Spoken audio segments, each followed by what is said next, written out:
Yeah, so we've been working on this idea in Tennessee for a little while, and really the basic idea behind all this was to recognize that from a student's perspective, while we really think of higher education as a pathway to success, from a student's perspective, really degree programs are very much more like a maze. They really don't know the way through that maze, and often, if they're a first-generation student, they don't know anyone who's been through that maze before. And so trying to find ways in which we can really help students to navigate their way through degree programs, to get the best advice, to empower the kinds of choices that they make, that's where we've really found that that's a recipe for them to really be as successful as they might be.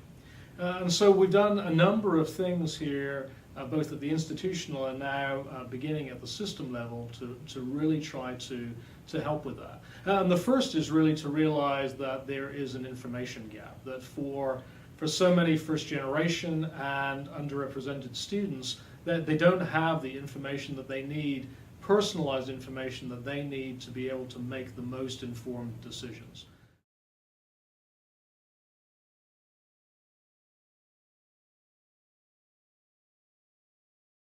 If you like, it's Netflix and Amazon meets academic advising. So it's a system that takes all of the data out of the campus management system and then marries that together with the students' transcript information and all of the grades from students who have gone before to use a combination of predictive analytics and data mining techniques that find exactly the right classes, the classes which, if this particular student were able to take those classes, it would, on the one hand, move them further through their degree, their courses which would meet some as yet unmet degree requirement, and also there's an element of grade prediction, that the system actually predicts the grades that the student would get, and so finds the courses which meet their curricular needs, as well as finding courses in which they will be as successful as they possibly can be among the course choices that they have.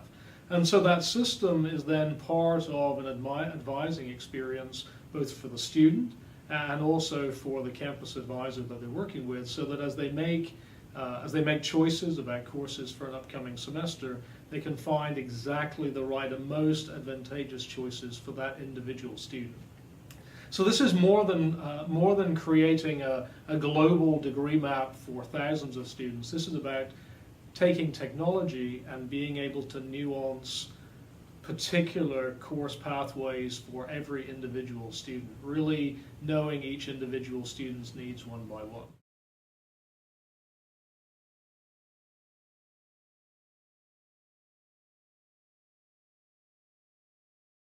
And what we found is that when we use that system, and now we've been able to use it across multiple institutions here in the Tennessee Board of Regents, what we found is that students do significantly better when technology is brought to bear. So students actually end up earning about 10% more credits from the courses that they attempt during a semester. But more than that, what we've also found is that the nationwide phenomenon of an achievement gap for underrepresented minority students and also for low-income students, that 20% gap is significantly shrunk, almost cut in half, when the choices that students make are empowered by the data from a data mining system like Degree Compass. So this is something that we find is particularly exciting. We're committed to an access to success kind of agenda to try to help students, all of our students, be as successful as they can be, but to close that achievement gap, and it's techniques like this which really seem to be making an impact.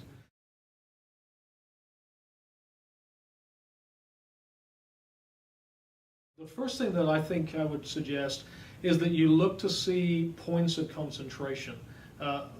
One of the phenomena that we found here in Tennessee, and it seems as though it's a phenomena that's ubiquitous across higher education, is that the courses are not evenly distributed. Course enrollments are not even across any institution.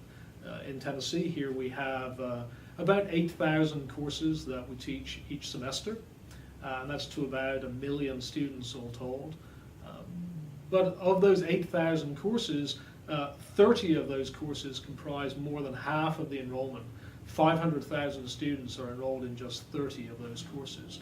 And so realizing that, and realizing that then those 30 courses are absolutely pivotal, they're foundational to the overall learning of all of the students in the system, and they're curricularly foundational to the structure of programs, and realizing that how it is that those courses are delivered, how it is that those courses are constructed is now critical to the success of all of the students. Just that simple observation means that we can move forward with trying new techniques to be able to help more students be more successful in those.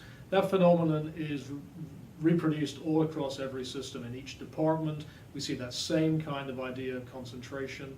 In each institution, we see that same idea of concentration. So finding points of concentration, finding places where lots and lots of students stumble, this is immediately a place where you're able to make progress and able to help more and more students progress. The other thing, which is just so simple, is by creating clean and transparent pathways through degrees.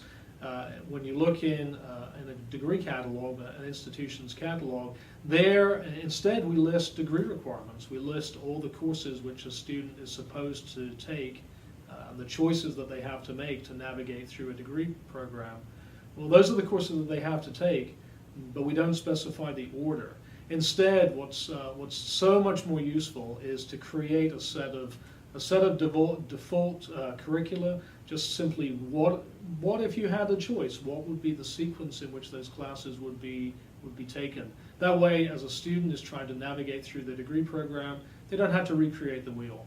Of course, it's the case that sometimes they may end up taking those courses in a slightly different order, but the default is there, and that default is so powerful. And so those are two simple places to begin.